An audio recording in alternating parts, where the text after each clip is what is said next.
दोस्तों आज चलेंगे टेलीग्राम का पूरा बेसिक नॉलेज।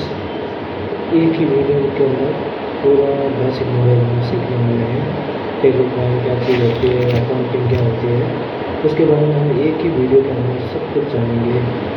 तो सभी से निवेदन है कि स्टार्ट से लेकर एंड तक को वीडियो को पूरा लेके हम आज की क्लास में स्टार्टिंग से लेकर एंड तक टेलीग्राम क्या होती है उसमें आधे घंटे के अंदर इस पूरे वीडियो में हम आपको पूरा टेलीग्राम के बारे में आपको बताएंगे। तो हम अपना बिना वक्त गवाए हमारा वीडियो स्टार्ट करते हैं। तो सबसे पहले हमें थोड़ा बेसिक नॉलेज होना होगा टेलीग्राम सीखने के लिए कि हमें अकाउंटिंग का नॉलेज होना चाहिए बेसिक। जैसे कि 11th 12th में हमें कॉमर्स होते हैं उसी प्रकार हमें बेसिक नॉलेज की ज़रूरत रहेगी। जैसे अकाउंटिंग का काम 11th 12th में अगर कॉमर्स लिया हुआ बच्चा हो तो उसको एक्सपीरियंस होता है, लेकिन जो 11th 12th में होती है जिनकी 12th में, तो अगर बेसिक नॉलेज लेना है अकाउंटिंग में तो उसका वो मतलब कि अकाउंटिंग को सीख सकता है। उसके लिए मैंने एक अच्छा सा बेसिक कोर्स बनाया है बहुत ही सरल भाषा के अंदर, जिसमें स्टूडेंट को बहुत ही ईजी तरीके से वो समझ सकेंगे। पूरा कोर्स मैंने अपने एक एक नोट्स को बड़े ध्यान से बनाया है।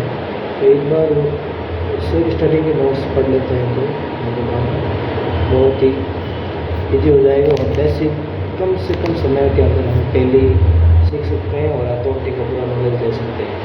तो सभी से निवेदन है कि ध्यानपूर्वक अपना ये आधा घंटा मुझे दीजिए, मैं आपको पहले सिखाने तो बिना वक्त गवाए हमारा टॉपिक को स्टार्ट करते हैं। तो सबसे पहले हमें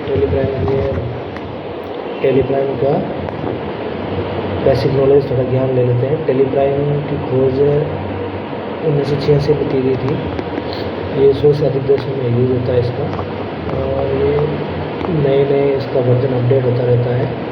जैसे जैसे कोई जिस चीज़ की कमी लगती है वो उस चीज़ को सुधारा जाता है। जैसे पहले टेलिया बनाई था, अभी टेलीग्राम है, तो इसमें भी नए अपडेट्स आते रहते हैं।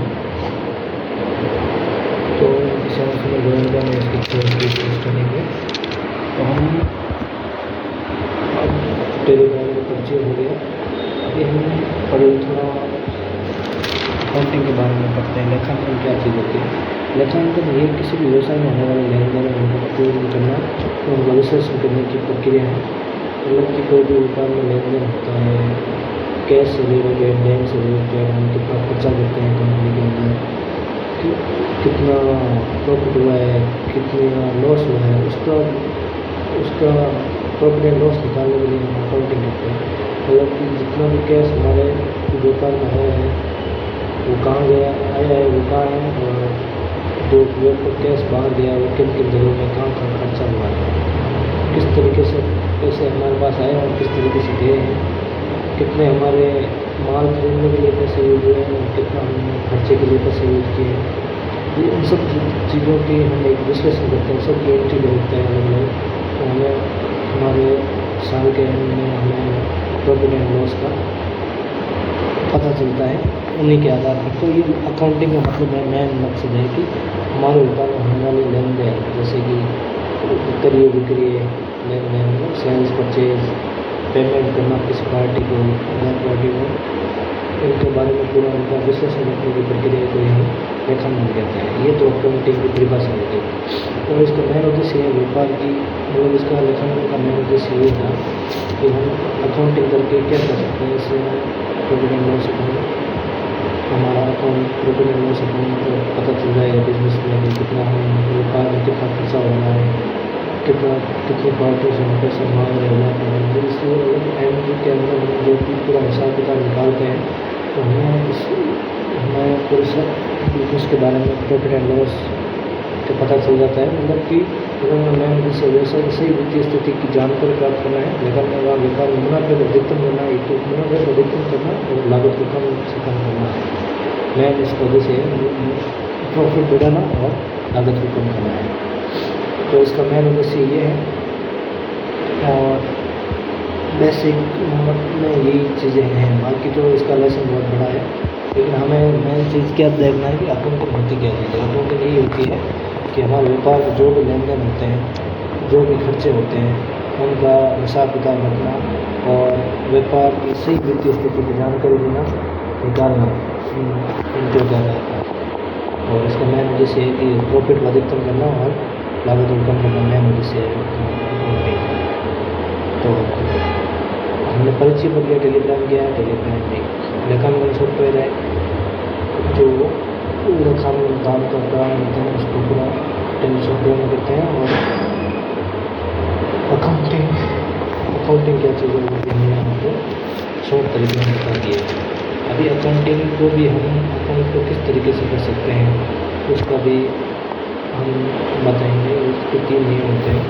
नियम के आधार पर, नियम और शर्तों के आधार पर हम अकाउंटिंग कर सकते हैं। बिना रूल्स के आधार पर हम अकाउंटिंग करते हैं तो हमारा हिसाब किताब सही तरीके से नहीं आएगा। इसलिए हमें हिसाब किताब सही रखने के लिए उसके नियम और शर्तें अलग अलग हैं। तो उसके मेन 3 गोल्डन रूल्स होते हैं अकाउंटिंग के। उसी के आधार पर पूरा एंट्री वगैरह खत्म होती है। तो लेखांकन के 3 नियम है, उनको हम गोल्डन रूल्स भी कहते हैं। तो गोल्डन रूल्स 3 खातों के आधार पर निकल के आते हैं। पहला है 3 खाते होते हैं मेन, व्यक्तिगत खाते, वास्तविक खाते और नाममात्र खाते। किसी भी व्यक्ति से संबंधित या कंपनी से संबंधित होते हैं उसे व्यक्तिगत खाते कहते हैं।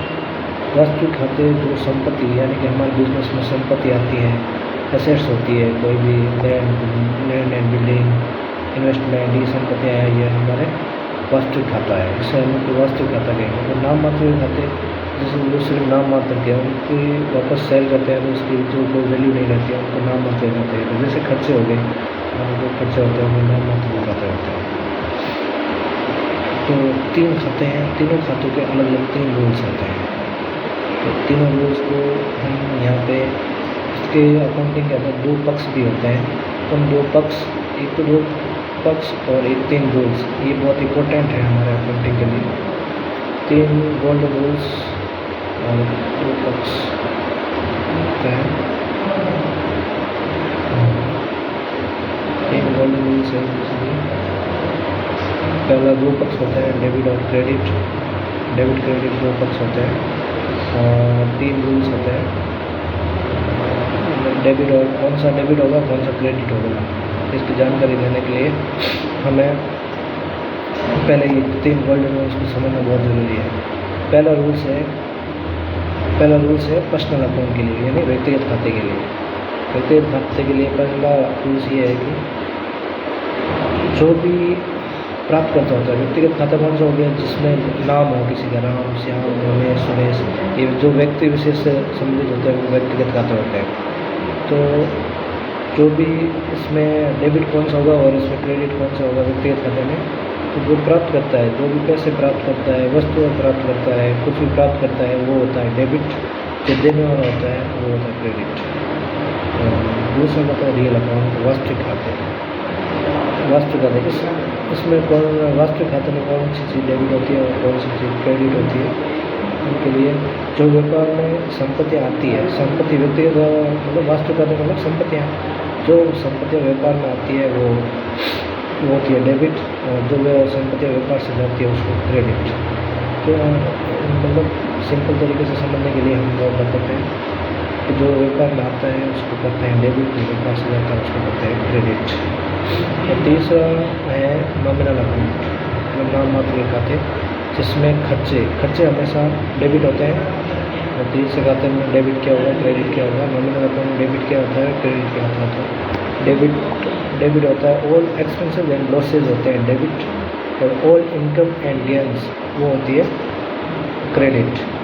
तो ये चीज़ हमें ध्यान रखना है कि जितने भी व्यापार में खर्चे होते हैं या घाटा हो जाता है वो हमारा डेबिट होगा, और ऑल इनकम एंड गेन्स जो भी इनकम प्रॉफिट होती है वो होता है क्रेडिट। तो ये हमारे 3 गोल्डन रूल्स है और 3 गोल्डन रूल्स में डेबिट क्या होगा, क्रेडिट क्या होगा, इस बारे में हमने पढ़ा आज। तो ये बहुत ही शॉर्ट तरीके से हमने समझा है और ये मेन रूल्स होते हैं जो पूरी अकाउंटिंग के अंदर काम होते हैं। हम नेक्स्ट वीडियो के अंदर और थोड़ा डिटेल से समझेंगे। धन्यवाद।